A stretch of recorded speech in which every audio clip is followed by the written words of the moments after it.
જય મહારાજ મિત્રો, જેમ મેં અગાઉ વિડીયો બનાવ્યો હતો એવી રીતના આ મહિને પણ આપણે 25થી 30 કીટોનું આયોજન કર્યું છે.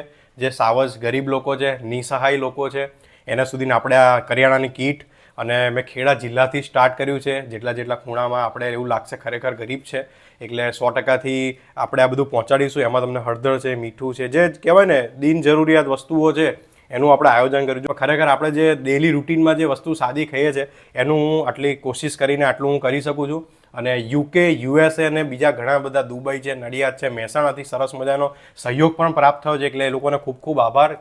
અને ઘણા લોકોને હું કહું છું ફૂલ નહીં તો ફૂલની પાંખડી તમે અર્પણ કરી શકો છો. અને છેલ્લે કશું જ નહીં તો મારો વિડીયો 10 લોકોને શેર કરશો, જેથી મારી ફેસબુકની જેટલી બી ઇન્કમ આવે છે હું કરિયાણામાં યુઝ કરું છું અને યુઝ કરતો રહીશ. અત્યારે હું 20થી 25 કીટોનું આયોજન કરી શકું છું.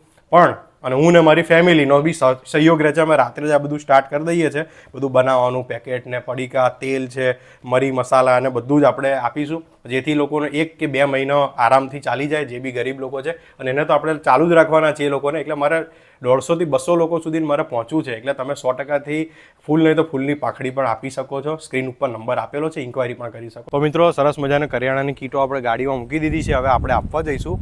અને ઘણા લોકો એવા બી હોય છે કે જે હાવ રોડ ઉપર હોય, એમની જોડે ગેસનો ચૂલો પણ નહીં હોતો, તેમને આપણે પ્રયત્ન કરીશું કે એમને ડાયરેક્ટ ફૂડની ડીશ આપણે ઓર્ડર કરીને ત્યાં આપી દઈશું. જય મહારાજ.